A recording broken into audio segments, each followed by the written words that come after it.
ও একটু চুপ করে থেকে বলল, মামি আমি আপনার কাছ থেকে শুধু একটা জিনিস চাই। আপনি আমাকে সব সময় এভাবে ভালোবাসবেন। আমার হৃৎপিণ্ডটা আবার দ্রুত লাফাতে শুরু করল। আমি ওর কথার মানে বোঝার চেষ্টা করলাম।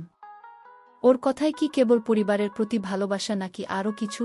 আমি বললাম, হাসান তুমি আমার ছেলের মতো, আমি তো তোমাকে সব সময় ভালোবাসব, কিন্তু তুমি কি আমার কাছে কিছু লুকাচ্ছ? ও হাসল কিন্তু কিছু বলল না।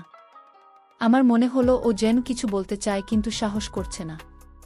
তারপর যা হলো বন্ধুরা। হ্যালো বন্ধুরা, আমি ফাইজাতুন নাহার জেভিন, বাংলাদেশের একজন মেয়ে। চলে আসলাম তোমাদেরকে মজা দেওয়ার জন্য আরও একটি মজার গল্প নিয়ে। গল্পটা শুরু হয়েছিল আমার ভাগিনাকে নিয়ে। আমার স্বামী তখন বিদেশ থাকত বন্ধুরা। বাকিটা গল্পেই বলছি বন্ধুরা। আশা করি তোমরা ধৈর্য ধরে পুরো গল্পটি শুনবে, নিশ্চয়ই অনেক মজা পাবে। তাহলে চল বন্ধুরা, কথা না বাড়িয়ে মূল গল্পে যাওয়া যাক। আমার বিয়ে হয়েছিল শামুজ্জামান শায়ামির সঙ্গে, একজন সৎ আর পরিশ্রমী মানুষ। আমাদের বিয়ের প্রথম কয়েকটা বছর ছিল সুখের। আমরা একসঙ্গে হাসি আনন্দে দিন কাটাতাম। আমাদের ছোট্ট সংসারে একটা মেয়ে এলো, আমার রুমি, 2 বছর বয়সে। আর হাসি আর কচি কচি কথাগুলো আমাদের জীবনকে আলো করে রাখত। কিন্তু জীবন তো সবসময় একরকম থাকে না, তাই না? বিয়ের 5 বছর পর শায়েম কাজের জন্য বিদেশে চলে গেল। সেখানে একটা ভালো চাকরির সুযোগ পেয়েছিল সে। আমি আর রুমি রয়ে গেলাম এই ছোট্ট শহরের বাড়িতে। একা স্যাম চলে যাওয়ার পর আমার জীবনটা একটু কঠিন হয়ে গেল। একা হাতে রুমির দেখাশোনা, সংসারের কাজ, আর মনের মধ্যে একটা ফাঁকা ভাব। তখন আমার জীবনে এলো আমার ভাগিনা হাসান, ইমাম হাসান, আমার স্বামীর বোনের ছেলে, বয়স মাত্র 21। ওর বাবা মা অনেক আগেই আলাদা হয়ে গিয়েছিল। আর হাসান তার সৎমার কাছে বড় হয়েছে। হাসান আমাদের বাড়িতে এসে থাকতে শুরু করল যাতে আমাদের সংসারের ছোটখাটো কাজে সাহায্য করতে পারে। বাজার সদাই, বাড়ির টুকটাক মেরামত, এসবও খুব মনোযোগ দিয়ে করত। হাসানের মধ্যে একটা জিনিস আমার খুব ভাল লাগত, ওর রুমির প্রতি ভালোবাসা। রুমে যখনই হাসানকে দেখত ওর মুখে হাসি ফুটে উঠত। হাসান বাজার থেকে রুমির জন্য ছোট ছোট খেলনা, রঙিন বেলুন কিংবা চকলেট নিয়ে আসত। রুমে খুশিতে লাফাতো আর আমার মনটা ভরে যেত। হাসানের এই স্নেহ আমাকে মুগ্ধ করেছিল। আমি ভাবতাম এত অল্প বয়সে কি সুন্দর দায়িত্ববোধ ছেলেটার। আমার মনে হতো হাসান আমার ছেলের মতোই, যাকে আমি সব সময় ভরসা করতে পারি। কিন্তু ধীরে ধীরে আমি কিছু একটা লক্ষ্য করতে শুরু করলাম। হাসান আমার সঙ্গে খুব বেশি কথা বলতে চাইত। সে হাসি মুখে গল্প করত। আমার দিন কেমন গেল, আমি কি করলাম, এসব জানতে চাইত। প্রথমে আমি ভেবেছিলাম এটা তো স্বাভাবিক, হয়তো ও আমাকে একা থাকতে দেখে একটু সঙ্গ দিতে চায়। কিন্তু তার কথার মধ্যে একটা অদ্ভুত আগ্রহ ছিল যেটা আমার কাছে কিছুটা অস্বস্তিকর মনে হতো। একদিনও আমার জন্য একটা ছোট্ট উপহার নিয়ে এলো, এক জোড়া কানের দুল। আমি অবাক হয়ে বললাম, হাসান এটা কেন? ও হেসে বলল, মামি আপনাকে দেখে মনে হলো এটা আপনার জন্য পারফেক্ট। আমি উপহারটা নিয়ে হাসলাম, কিন্তু মনের মধ্যে একটা প্রশ্ন জাগল, হাসান কেন আমার জন্য এসব আনছে? ওডি আচরণের পেছনে কি কোনো উদ্দেশ্য আছে? আমি নিজেকে বোঝালাম না। আমি বোধহয় বেশি ভাবছি, হাসান তো আমার ছেলের মতোই, ওর মধ্যে কোনো খারাপ উদ্দেশ্য থাকতে পারে না। তবুও আমার মনের কোণে একটা সন্দেহ জেগে রইল, যেন কিছু একটা ঘটতে চলেছে। এক সন্ধ্যায় আমি আর রুমি আমাদের ঘরে বসে গল্প করছিলাম। হঠাৎ দরজায় একটা টোকা পড়ল। আমি একটু অবাক হলাম, কারণ এত রাতে কেউ আসার কথা নয়। আমি দরজার কাছে গিয়ে দাঁড়ালাম, কিন্তু ভয়ে দরজা খুলতে পারছিলাম না। কে জানে কে এসেছে। একটু পরে আবার টোকা পড়ল। এবার একটু জোরে। আমি সাহস করে দরজা খুললাম, দেখি হাসান দাঁড়িয়ে আছে, ওর মুখে একটা অদ্ভুত হাসি। আমি জিজ্ঞেস করলাম, হাসান এত রাতে কি হলো? হাসান শান্ত গলায় বলল, মামি আমার রুম এ পানি নেই, তৃষ্ণা পেয়েছে, তাই ভাবলাম আপনার কাছে একটু পানি চাই। আমি ওকে পানের গ্লাস দিলাম, কিন্তু ওর চোখে একটা অস্বাভাবিক দৃষ্টি লক্ষ্য করলাম। সে আমার দিকে তাকিয়েছিল, যেন কিছু বলতে চাই কিন্তু বলছে না। আমার মনটা অস্থির হয়ে উঠল। ও চলে যাওয়ার পর আমি দরজা বন্ধ করি। ভাবতে লাগলাম, হাসানের এই আচরণের মানে কি? ও কি সত্যিই শুধু পানির জন্য এসেছিল, নাকি এর পিছনে অন্য কিছু আছে? আমার মনের মধ্যে একটা রহস্য জেগে উঠল, যার উত্তর আমাকে খুঁজে বের করতে হবে। হাসানের সেই রাতের ঘটনাটা আমার মন থেকে যেন কিছুতেই সরছিল না। ওর চোখে সেই দৃষ্টি, সেই অদ্ভুত হাসি, এসব আমাকে বারবার ভাবিয়ে তুলছিল। আমি নিজেকে বোঝানোর চেষ্টা করলাম, হয়তো আমি বেশি ভাবছি। হাসান তো আমার ধাকিনা, আমার ছেলের মতো, তার মধ্যে কোনো খারাপ উদ্দেশ্য থাকবে কেন? কিন্তু তবু আমার মনের কোণে একটা অস্বস্তি জেগে রইল। আমি ঠিক করলাম ওর প্রতি একটু নজর রাখব। পরের দিন সকালে আমি রুমির জন্য নাস্তা তৈরি করছিলাম। হাসান ঘরে ঢুকে হাসি মুখে বলল, মামি রুমির জন্য বাজার থেকে একটা ছোট্ট পুতুল নিয়ে এসেছি দেখবেন। আমি হেসে বললাম, তুমি তো রুমির জন্য সব সময় কিছু না কিছু এনে দাও, এত ভালোবাসো ওকে। হাসান হাসল, কিন্তু তার হাসিতে আবার সেই অদ্ভুত ভাবটা আমার চোখে পড়ল ও বলল, রুমি তো আমার ছোট বোনের মতো, ওর হাসি দেখলে আমার মন ভরে যায়। আমি কিছু না বলে শুধু মাথা নাড়লাম। দিনগুলো এভাবেই কাটছিল। হাসান আমাদের সংসারের ছোটখাটো কাজের সাহায্য করত, রুমির সঙ্গে খেলত আর আমার সঙ্গে গল্প করার চেষ্টা করত। একদিন বিকেলে আমি বারান্দায় বসে চা খাচ্ছিলাম। হাসানের এসে আমার পাশে বসল ও বলল, মামি আপনি সবসময় এত ব্যস্ত থাকেন, কখনো নিজের জন্য সময় পান না। আমি একটু অবাক হলাম, এমন প্রশ্ন ও আগে কখনো করেনি। আমি হেসে বললাম, মা হলে এমনই হয়। হাসান রুমিয়ার সংসার নিয়ে আমার সময় কেটে যায়। হাসান চুপ করে আমার দিকে তাকিয়ে রইল, তারপর বলল, মামি আপনি অনেক সুন্দর, মানে আপনার মনটা আপনি সবসময় সবার জন্য ভাবেন। আমি হাসলাম, কিন্তু কথার মধ্যে একটা অদ্ভুত আবেগ লক্ষ্য করলাম। আমার মনে হলো ও যেন কিছু বলতে চায়, কিন্তু পুরোটা বলছে না। আমি বিশ্বাসটা পাল্টে বললাম, হাসান তুমি বরং বলো তোমার পড়াশোনা কেমন চলছে। ও হাসল, কিন্তু আমার প্রশ্নের উত্তর না দিয়ে উঠে চলে গেল। আমার মন আরও অস্থির হয়ে উঠল। একদিন আমি বাড়ির পেছনের উঠোনে কাপড় ধুচ্ছিলাম। রুমি ঘরে ঘুমাচ্ছিল। হঠাৎ আমার চোখ পড়ল। হাসান দূর থেকে আমাকে দেখছে, ওর দৃষ্টিতে একটা অদ্ভুত তীব্রতা ছিল, যেন কিছু ভাবছে। আমি একটু অস্বস্তি বোধ করলাম। কাজ শেষ করে ঘরে ঢুকে গেলাম, কিন্তু মনের মধ্যে প্রশ্নটা আরও জোরালো হলো, হাসান কেন এমন করছে? উনি আচরণের মানে কি? আমি কি ভুল কিছু ভাবছি? সেদিন রাতে আমি রুমিকে নিয়ে ঘুমাতে গেলাম, কিন্তু ঘুম আসছিল না। হাসানের আচরণ আমাকে বারবার ভাবিয়ে তুলছিল। আমি ভাবলাম হয়তো ওর মনে কিছু চলছে, যেটা ও আমার সঙ্গে শেয়ার করতে পারছে না। আমি ঠিক করলাম ওর সঙ্গে খোলাখুলি কথা বলবো, কিন্তু কিভাবে শুরু করব? আমি কি ওকে সরাসরি জিজ্ঞেস করব উনি আচরণের কারণ কি? না, তাতে হয়তো অপমানিত বোধ করবে। আমি ঠিক করলাম ওর প্রতি আর একটু নজর রাখব। পরের দিন হাসান আবার আমার জন্য একটা উপহার নিয়ে এলো, এবার একটা সুন্দর শাল।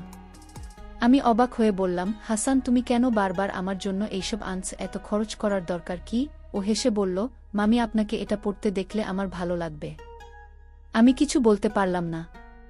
ওর কথায় কোনো খারাপ উদ্দেশ্য থাকতে পারে না, তাই না? তবু আমার মন বলছিল এর পেছনে কিছু একটা আছে। আমি ঠিক করলাম আমাকে আর একটু সতর্ক হতে হবে। সেদিন রাতে আমি বিছানায় শুয়ে ভাবছিলাম, হাসানের এই আচরণ কি সত্যিই নিষ্পাপ নাকি আমি সঠিকভাবে বুঝতে পারছি না। আমার মনে একটা দ্বিধা জন্ম নিল। আমি ভাবলাম হয়তো আমাকে ওর মনের কথা জানতে হবে, কিন্তু কিভাবে? আমি ঠিক করলাম আমি ওকে একটা পরীক্ষার মুখোমুখি করব। এটা কোনো খারাপ উদ্দেশ্য নয়, শুধু জানতে চাই হাসানের মনে আসলে কি চলছে। আমারই সিদ্ধান্ত আমাকে কোথায় নিয়ে যাবে তা আমি তখনও জানতাম না। হাসানের আচরণ আমার মনের মধ্যে একটা ঝড় তুলে দিয়েছিল। আমি সিদ্ধান্ত নিয়েছিলাম ওর মনের আসল উদ্দেশ্য জানার জন্য একটা পরীক্ষা করব। কিন্তু এই পরীক্ষা কিভাবে করব তা নিয়ে আমি দ্বিধায় ছিলাম। আমি চাইনি ওকে কোনোভাবে অপমান করতে, তবু আমার মনের শান্তির জন্য জানা দরকার ছিল। আমি ঠিক করলাম ওর সঙ্গে এমনভাবে কথা বলবো যাতেও নিজে থেকে তার মনের কথা প্রকাশ করে। একদিন সকালে আমি রান্নাঘরে কাজ করছিলাম। হাসান এসে বলল, মামি আজ বাজারে গিয়ে রুমের জন্য একটি নতুন বই কিনেছি, ওকে গল্প পড়ে শোনাতে ভালো লাগে। আমি হাসলাম, কিন্তু মনে মনে ভাবলাম এটা কি শুধুই রুমির জন্য? এটা কি আমার দৃষ্টি আকর্ষণ করার জন্য? আমি বললাম, হাসান তুমি রুমির জন্য এত কিছু করো, কিন্তু নিজের জন্য কিছু করো না কেন? তোমার বন্ধুবান্ধব, পড়াশোনা এসব নিয়ে কিছু বলো না? ও হাসল, কিন্তু উত্তরে কিছু বলল না। এক বিকেলে আমি আর রুমি বাড়ির ছাদে বসেছিলাম। রুমি তার খেলনা নিয়ে খেলছিল, আর আমি একটা বই পড়ার চেষ্টা করছিলাম। হাসান এসে আমাদের সঙ্গে যোগ দিল ও রুমির সঙ্গে খেলতে শুরু করল, কিন্তু মাঝে মাঝে আমার দিকে তাকাচ্ছিল। আমি লক্ষ্য করলাম ওর দৃষ্টিতে একটা অদ্ভুত আকর্ষণ। আমি ইচ্ছাকৃতভাবে বললাম, হাসান তুমি এত হাসি খুশি থাকো কিভাবে? তোমার জীবনে কি কোনো দুঃখ নেই? ও থমকে গেল, তারপর বলল, মামি আমার জীবনে অনেক কিছু হয়েছে, কিন্তু আপনাদের সঙ্গে থাকলে সব ভুলে যায়। হাসানের এই কথাটা আমার মনে একটা প্রশ্ন জাগাল, ওকে আমাদের সঙ্গে থাকার জন্য এত কিছু করে নাকি এর পেছনে অন্য কোনো উদ্দেশ্য আছে? আমি ঠিক করলাম ওকে একটু পরীক্ষা করার জন্য কিছু করতে হবে। পরের দিন আমি ইচ্ছাকৃতভাবে একটু খোলামেলা কথা বললাম। আমি বললাম, হাসান তুমি তো অনেক ভালো ছেলে, তোমার মতো কেউ থাকলে আমার আর সায়েমের চিন্তা থাকতো না। ও হাসল, কিন্তু আমি লক্ষ্য করলাম ওর চোখে একটা অস্বস্তি ও বলল, মামি আপনি আমাকে বড্ড বেশি প্রশংসা করেন। একদিন সন্ধ্যায় আমি রুমিকে খাওয়াচ্ছিলাম। হাসান এসে বলল, মামি আজ আমি রান্না করে দেব। আপনি সবসময় এত কাজ করেন, একটু বিশ্রাম করুন। আমি অবাক হলাম। হাসান এমন কখনো বলেনি। আমি হেসে বললাম, তুমি রান্না করবে, ঠিক আছে দেখি তুমি কি পারো। ও রান্নাঘরে গেল আর আমি রুমের সঙ্গে বসে রইলাম, কিন্তু মনে মনে ভাবছিলাম, এটা কি ওরা আরেকটা চেষ্টা আমার কাছে আসার? আমার সন্দেহ আরও গাঢ় হল। রান্না শেষে হাসান একটা সাধারণ খিচুড়ি আর সবজি নিয়ে এল। আমরা একসঙ্গে খেতে বসলাম। খাওয়ার সময় ও বলল, মামি আমি যখন ছোট ছিলাম আমার মা আমাকে এমন খিচুড়ি রান্না করে খাওয়াতো। আমি অবাক হলাম, হাসান কখনো তার মায়ের কথা বলেনি। আমি জিজ্ঞেস করলাম, তোমার মা? তুমি তো কখনো বলনি। ও হাসল, কিন্তু চোখে একটা বিষণ্ণতা দেখলাম। ও বলল, মা অনেক আগে চলে গেছেন, আমি তাকে খুব মিস করি। হাসানের এই কথাটা আমার মনে একটা নতুন চিন্তা জাগাল। ওরে আচরণ কি তার মায়ের জন্যে কোনো গভীর আবেগের প্রকাশ, নাকি এটা শুধু আমার মনের ভুল? আমি ঠিক করলাম আমার পরীক্ষাটা আর একটু এগিয়ে নিতে হবে। পরের দিন আমি ওকে আমার ঘরে ডাকলাম। আমি বললাম, হাসান তুমি আমাদের জন্য এত কিছু করো, কিন্তু আমি তোমাকে কিছুই দিতে পারি না। বল আমি তোমার জন্য কি করতে পারি? ও চুপ করে রইল। তারপর বলল, মামি আপনি আমার জন্য সব করেন, আপনার এই স্নেহই আমার জন্যে যথেষ্ট। হাসানের এই কথায় আমার মন আরও দ্বিধায় পড়ল। ওর কথায় কি সত্যিই কোনো গোপন উদ্দেশ্য নেই, নাকি আমি এখনো পুরোটা বুঝতে পারছি না? আমার পরীক্ষা এখনো শেষ হয়নি। আমি ঠিক করলাম আমাকে আর একটু গভীরে যেতে হবে। হাসানের মনের আসল রহস্য আমাকে জানতেই হবে, যাতে আমার মনের এই অস্থিরতা দূর হয়। হাসানের কথাগুলো আমার মনে একটা অদ্ভুত দ্বন্দ্ব তৈরি করেছিল। ওর কথাই যেন একটা গভীর আবেগ ছিল, কিন্তু আমি বুঝতে পারছিলাম না সেটা কিসের জন্যে আমার পরীক্ষা চালিয়ে যাওয়ার সিদ্ধান্ত। আমি আরও দৃঢ় করলাম। আমি চাইছিলাম ওর মনের আসল উদ্দেশ্যটা জানতে, কিন্তু একই সঙ্গে আমার মন বলছিল আমি হয়তো ভুল পথে হাঁটছি। তবু আমার অস্থিরতা আমাকে থামতে দিচ্ছিল না। একদিন সকালে আমি রুমির জন্য কিছু কাপড় গোছাচ্ছিলাম। হাসান এসে বলল, মামি আমি আজ রুমিকে পার্কে নিয়ে যাব, ওকে একটু ঘুরিয়ে আনি। আমি হেসে রাজি হলাম। রুমি তো হাসানের সঙ্গে যেতে পাগল, কিন্তু আমি লক্ষ্য করলাম হাসান যখন রুমির সঙ্গে কথা বলছিল তখনও তার চোখ আমার দিকে ছিল। আমি ইচ্ছাকৃতভাবে বললাম, হাসান তুমি রুমির জন্য এত করো, আমার জন্য কিছু করবে না? এটা ছিল আমার পরীক্ষার একটা অংশ। ও একটু থমকে গেল, তারপর হেসে বলল, মামি আপনার জন্যে তো আমি সবসময় কিছু না কিছু করি। হাসান আর রুমি পার্কে চলে গেল। আমি একা বাড়িতে বসে ভাবছিলাম ওর এই কথার মানে কি? ও কি সত্যিই আমার প্রতি কোনো অস্বাভাবিক আকর্ষণ অনুভব করে, নাকি আমি ওর ভালোবাসাকে ভুল বুঝছি? আমার মনের মধ্যে একটা যুদ্ধ চলছিল। আমি নিজেকে বোঝালাম হাসান আমার ছেলের মতো, ওর মধ্যে কোনো খারাপ উদ্দেশ্য থাকতে পারে না, কিন্তু তবু আমার সন্দেহ কাটছিল না। সন্ধ্যায় হাসান আর রুমে ফিরল। রুমির হাতে একটা রঙিন বেলুন আর মুখে হাসি। হাসান আমার দিকে তাকিয়ে বলল, মামি আপনার জন্য কিছু এনেছি। ও আমাকে একটা ছোট ফুলের তোড়া দিল। আমি অবাক হলাম। ফুলের তোড়া? এটা কি সাধারণ স্নেহের প্রকাশ, নাকি এর পেছনে কিছু আছে? আমি হেসে বললাম, হাসান তুমি এত কিছু কেন করো? আমি তো তোমার মামি, এসবের দরকার নেই। ও শান্ত গলায় বলল, মামি আপনাকে দেখলে আমার মন ভালো হয়। এই কথাটা আমাকে আরও কৌতূহলী করে তুলল। আমি ঠিক করলাম আমার পরীক্ষাটা আর একটু এগিয়ে নিতে হবে। পরের দিন আমি ইচ্ছাকৃতভাবে হাসানের সঙ্গে একটু বেশি সময় কাটানোর চেষ্টা করলাম। আমি বললাম, হাসান চলো আজ আমরা একসঙ্গে রুমির জন্য একটা কেক বানাই। ও খুশি হয়ে রাজি হলো। আমরা রান্নাঘরে গিয়ে কেক বানানো শুরু করলাম। কাজের ফাঁকে আমি ওকে জিজ্ঞেস করলাম, হাসান তুমি কখনো তোমার মায়ের কথা বলো না? ওনার সঙ্গে তোমার কি স্মৃতি আছে? ওর মুখটা মলিন হয়ে গেল। বলল, মামি আমার মা যখন চলে যান আমি খুব ছোট ছিলাম। আমার সৎমা আমাকে বড় করেছেন, কিন্তু মায়ের মতো ভালোবাসা কখনো পাইনি। আমি চুপ করে ওর কথা শুনলাম। ওর কণ্ঠে একটা গভীর কষ্ট ছিল। আমি বললাম, তুমি কি এখনো তোমার মাকে মিস করো? ও মাথা নাড়ল, কিন্তু কিছু বলল না। আমার মনে হলো হয়তো ওরই আচরণের পেছনে তার মায়ের জন্য একটা গভীর আকাঙ্ক্ষা আছে। কেক বানানো শেষ হলো। রুমি খুশিতে লাফিয়ে উঠল। আমরা তিনজন মিলে কেক কাটলাম, কিন্তু আমার মনের মধ্যে এখনও সেই প্রশ্নটা ঘুরছিল। হাসানের এই স্নেহ, এই উপহার, এই আচরণ, এসব কি শুধু একটা ছেলে তার মায়ের প্রতি ভালোবাসার প্রকাশ, নাকি এর পেছনে কিছু লুকিয়ে আছে? আমি ঠিক করলাম আমার পরীক্ষাটা আরও গভীর করতে হবে। আমি ওকে এমন একটা পরিস্থিতিতে ফেলব যেখানে ওর মনের আসল কথা বেরিয়ে আসবে। সেদিন রাতে আমি বিছানায় শুয়ে ভাবছিলাম আমার এই পরীক্ষা কি ঠিক, আমি কি হাসানের সঙ্গে অন্যায় করছি, কিন্তু আমার মনের অস্থিরতা আমাকে থামতে দিচ্ছিল না। আমি জানতাম আমাকে এই রহস্যের উত্তর খুঁজতে হবে। হাসানের মনের আসল উদ্দেশ্য আমাকে বুঝতে হবে যাতে আমি নিশ্চিত হতে পারি আমার সন্দেহ কতটা সত্যি। আমার পরবর্তী পদক্ষেপ কী হবে তা আমি পরিকল্পনা করতে শুরু করলাম। হাসানের আচরণ নিয়ে আমার মনের অস্থিরতা ক্রমশ বাড়ছিল। আমি ঠিক করেছিলাম আমার পরীক্ষাটা আর একটু এগিয়ে নিয়ে ওর মনের আসল উদ্দেশ্য জানতে হবে। আমি চাইছিলাম না ওকে কষ্ট দিতে, কিন্তু আমার মনে শান্তির জন্য এটা জরুরি ছিল।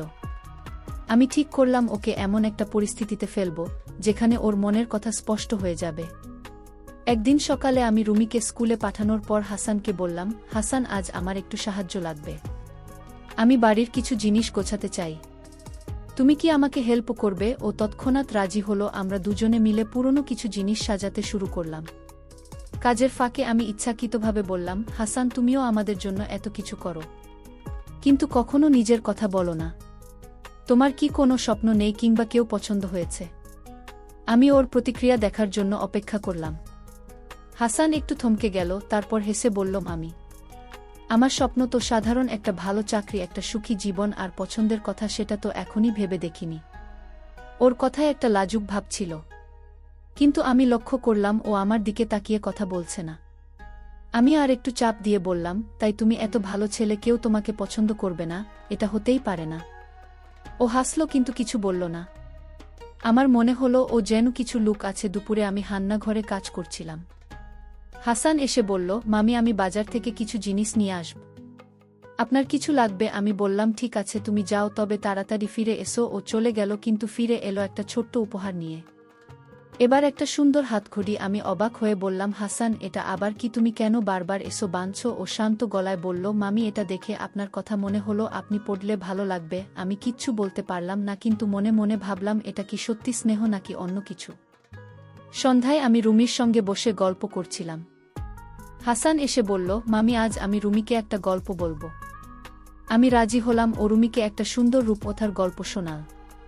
কিন্তু গল্প বলার সময় আমি লক্ষ্য করলাম ও মাঝে মাঝে আমার দিকে তাকাচ্ছে। ওর দৃষ্টিতে একটা অদ্ভুত তীব্রতা ছিল। আমি ইচ্ছাকৃতভাবে বললাম, হাসান, তুমি গল্প বলতে পারো, আমাকে একটা গল্প বলো না। ও হেসে বলল, মামি, আপনার জন্য গল্প ঠিক আছে, একদিন বলবো। আমার মনে হলো ও যেন কিছু বলতে চায় কিন্তু পারছে না। পরের দিন আমি আমার পরীক্ষাটা আরেক ধাপ এগিয়ে নিলাম। আমি হাসানকে আমার ঘরে রাখলাম। আমি বললাম, হাসান, তুমি আমাদের জন্য এত কিছু করো, আমি তোমার জন্য কি করতে পারি? তুমি কি কিছু চাও আমার কাছ থেকে? আমি ওর চোখের দিকে তাকালাম। ও একটু অস্বস্তিতে পড়ে গেল। তারপর বলল, মামি, আমি আপনার কাছ থেকে কিছু জানি না। আপনি আমার জন্য যা করেন তাই যথেষ্ট। ওর কথায় একটা আন্তরিকতা ছিল, কিন্তু আমার মন বলছিল এর পেছনে কিছু আছে।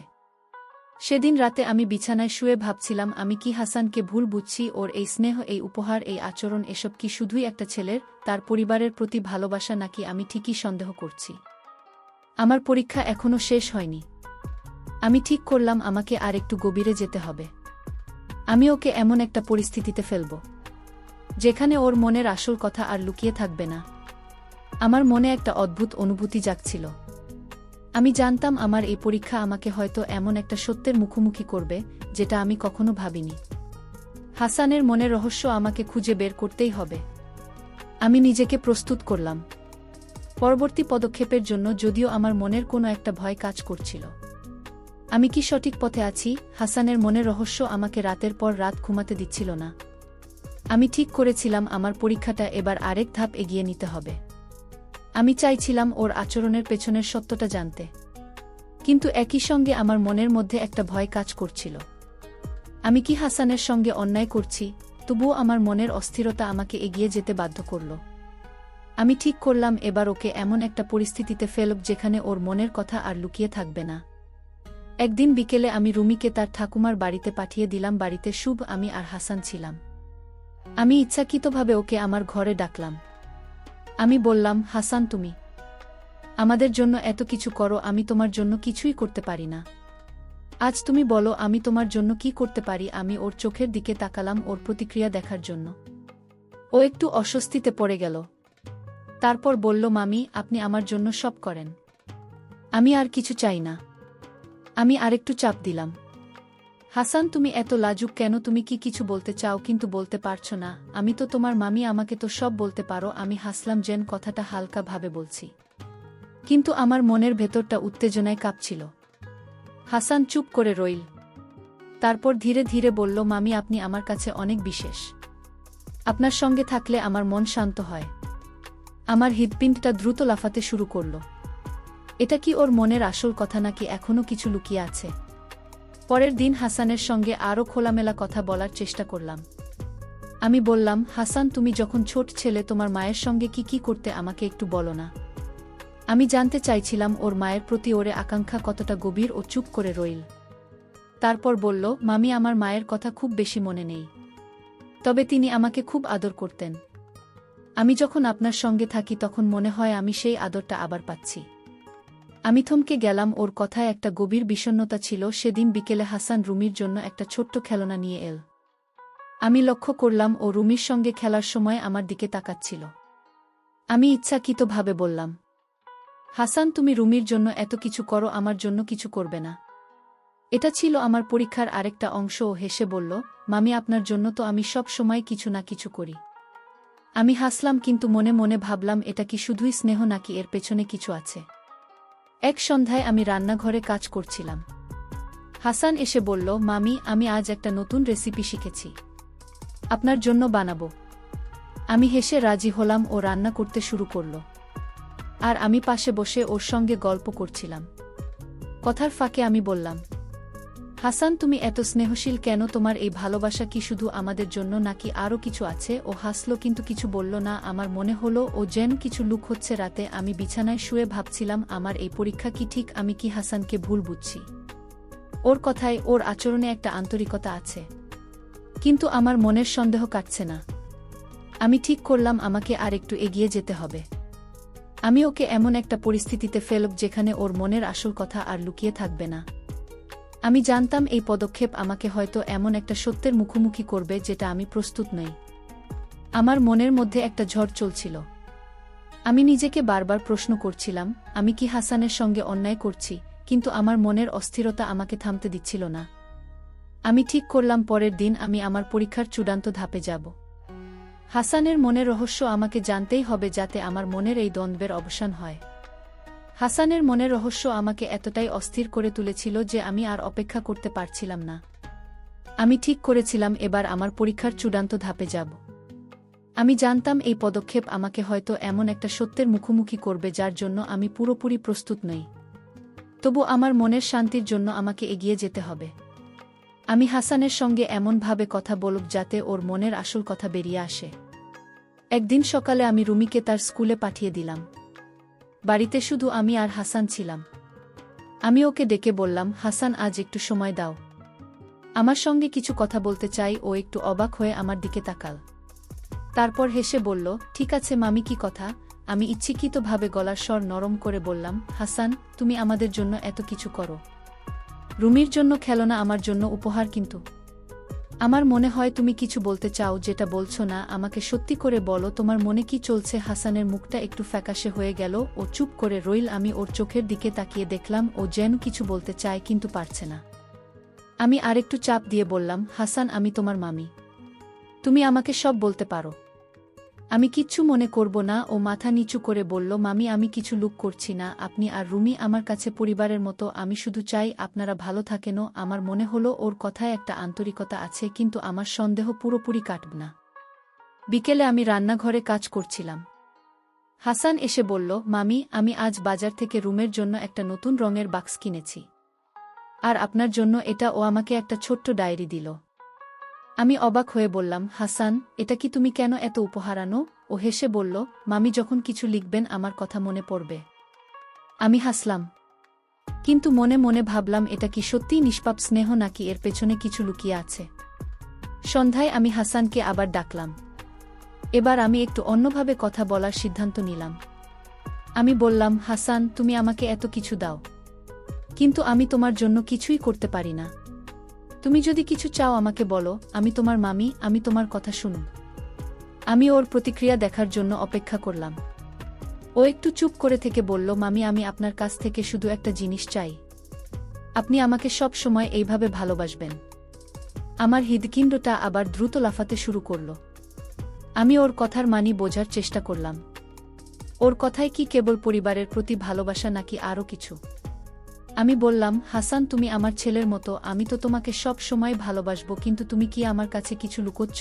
ও হাসল কিন্তু কিছু বলল না। আমার মনে হলো ও যেন কিছু বলতে চায় কিন্তু সাহস করছে না। আমি ঠিক করলাম আমাকে এবার চূড়ান্ত পদক্ষেপ নিতে হবে। রাতে আমি বিছানায় শুয়ে ভাবছিলাম, আমি কি হাসানকে ভুল বুঝছি? ওরে আচরণ, এই উপহার, এই কথাবার্তা, এসব কি শুধুই একটা ছেলের তার পরিবারের প্রতি ভালোবাসা, নাকি আমার সন্দেহ সত্যি? আমি জানতাম পরের দিন আমার পরীক্ষার ফলাফল আমাকে একটা সিদ্ধান্তে পৌঁছে দেবে। আমি নিজেকে প্রস্তুত করলাম যাতে যাই হোক না কেন আমি সত্যের মুখোমুখি হতে পারি। আমার মনের মধ্যে একটা অদ্ভুত অনুভূতি জাগছিল। আমি জানতাম হাসানের মনের রহস্য আমি খুব শিগগিরই জানতে পারব। কিন্তু এই রহস্য আমাকে কোথায় নিয়ে যাবে তা আমি তখনও জানতাম না। আমার মনের মধ্যে ঝড় বয়ে যাচ্ছিল হাসানের আচরণ, তার কথা, তার দৃষ্টি, এসব আমাকে একটা অজানা রহস্যের দিকে টেনে নিয়ে যাচ্ছিল। আমি ঠিক করেছিলাম আজ আমার পরীক্ষার চূড়ান্ত ধাপে যাব। আমি জানতাম এই পদক্ষেপ আমাকে হাসানের মনের আসল সত্যের মুখোমুখি করবে। আমি প্রস্তুত ছিলাম, যাই হোক না কেন আমি সত্যটা জানতে চাই। সকালে আমি রুমিকে তার ঠাকুমার বাড়িতে রেখে এলাম। বাড়িতে ফিরে আমি হাসানকে ডাকলাম। আমি বললাম, হাসান, আজ আমি তোমার সঙ্গে খোলাখুলি কথা বলতে চাই। তুমি আমার কাছে অনেক কিছু লুকোচ্ছ, তাই না? আমি ওর চোখের দিকে তাকালাম। ও একটু অস্বস্তিতে পড়ে গেল। তারপর ধীরে ধীরে বলল, মামি, আমি কিছু লুকোচ্ছি না। আমি শুধু চাই আপনারা ভালো থাকেন। আমি হাসলাম, কিন্তু মনে মনে ভাবলাম এবার আমাকে আরও স্পষ্ট হতে হবে। আমি বললাম, হাসান, তুমি আমার জন্য উপহার আনো, আমার সঙ্গে এত কথা বলো, রুমির জন্য এত কিছু করো। এসব কি শুধুই পরিবারের প্রতি ভালোবাসা, নাকি এর পেছনে আরও কিছু আছে? আমাকে সত্যি করে বলো। আমার গলায় একটা দৃঢ়তা ছিল। হাসান চুপ করে রইল, তার চোখে একটা অদ্ভুত বিষণ্ণতা দেখলাম। তারপর ও ধীরে ধীরে বলতে শুরু করল, মামি, আমি আপনাকে একটা কথা বলতে চাই। অনেকদিন ধরে আমার মনে এটা চলছে। আমার হৃৎপিণ্ডটা দ্রুত লাফাতে শুরু করল। আমি ভাবলাম এই তো এবার ওর মনের আসল কথা বেরিয়ে আসবে। আমি চুপ করে ওর কথার জন্য অপেক্ষা করলাম। হাসান বলল, মামি, আমি যখন ছোট ছিলাম আমার মা চলে যান।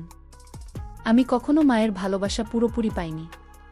আমার সৎমা আমাকে বড় করেছেন, কিন্তু মায়ের মতো স্নেহ আমি কখনো অনুভব করিনি। আপনাকে দেখে আমার মনে হয় আমি আমার মায়ের ছায়া দেখছি। আমি থমকে গেলাম। ওর কথায় একটা গভীর আবেগ ছিল। ও আরও বলল, আপনি যেভাবে রুমির যত্ন নেন, আমার সঙ্গে কথা বলেন, আমার জন্য ভাবেন, এটা আমার কাছে অনেক বড়। আমি আপনার কাছ থেকে শুধু এই মমতাটা চাই। আমি জানি আপনি আমার মামি, কিন্তু আমার কাছে আপনি আমার মায়ের মতো। ওর চোখে পানি চিকচিক করছিল। আমার মনের মধ্যে যেন একটা ভারী পাথর নেমে গেল। আমি নিজেকে সামলি বললাম, হাসান, তুমি এটা আগে কেন বলনি? আমি তোমাকে সব সময় ছেলের মতোই ভালোবাসি, কিন্তু তোমার এই আচরণ আমাকে ভুল বুঝিয়েছে। ও মাথা নিচু করে বলল, মামি, আমি কখনো চাইনি আপনি আমাকে ভুল বোঝেন। আমি শুধু আপনার কাছ থেকে একটু মায়ের মতো স্নেহ চেয়েছিলাম। আমি ওর কথা শুনে নিজের ভুল বুঝতে পারলাম। আমার সন্দেহ, আমার পরীক্ষা, এসব কত বড় ভুল ছিল। সেদিন রাতে আমি হাসানের সঙ্গে আরও কথা বললাম। ও আমাকে তার ছোটবেলার কথা বলল, তার মায়ের স্মৃতি, তার কষ্ট। আমি বুঝলাম ওর এই উপহার, এই যত্ন, এসব ছিল তার মায়ের জন্য অপূর্ণ আকাঙ্ক্ষার প্রকাশ। আমি ওকে বললাম, হাসান, তুমি আমার কাছে সব সময় ছেলের মতোই থাকবে। আমি তো মাঝপথে আমার কথা থেমে গেল। আমি ওকে জড়িয়ে ধরলাম, যেমন একজন মা তার ছেলেকে আদর করে। ওর চোখে পানি দেখে আমারও চোখ ভিজে এলো। আমি বুঝলাম আমার সন্দেহ আমাকে কতটা ভুল পথে নিয়ে গিয়েছিল। হাসানের মনে কোনো খারাপ উদ্দেশ্য ছিল না। ও শুধু একটা মায়ের ভালোবাসা খুঁজছিল, যেটাও কখনো পায়নি। পরের দিন থেকে আমি হাসানকে আরও বেশি মমতায় আগলে রাখলাম। আমি বুঝলাম ও যদিও আমার জন্মদাত্রী সন্তান নয়, তার সম্মানবোধ আমার কাছে অনেক বড়। আমার মনের অস্থিরতা দূর হলো আর আমি শান্তি পেলাম। বন্ধুরা, সবশেষে আমি তোমাদেরকে বলতে চাই, আমরা অনেক সময় মানুষের আচরণ ভুল বুঝি, কিন্তু সত্যটা জানার আগে তারা হুডো করে কোনো সিদ্ধান্ত নেওয়া উচিত নয়। আমাদের উচিত মনের গভীরে ঢুকে সত্যটা খুঁজে বের করা, কারণ সত্যিটা জানলে আমাদের মনের ভুল ভেঙে যায়, যার ফলে আমরা অনেক সময় ভুল বোঝাবুঝির কারণে অনেক বড় ধরনের দুর্ঘটনা থেকে বেঁচে যেতে পারি। বন্ধুরা, গল্পটি যদি তোমাদের ভালো লাগে তাহলে লাইক, শেয়ার এবং সাবস্ক্রাইব করে আমাকে অনুপ্রাণিত করবা। এতক্ষণ ধৈর্য ধরে গল্পটি শোনার জন্য বন্ধুরা তোমাদের সকলকে অসংখ্য ধন্যবাদ।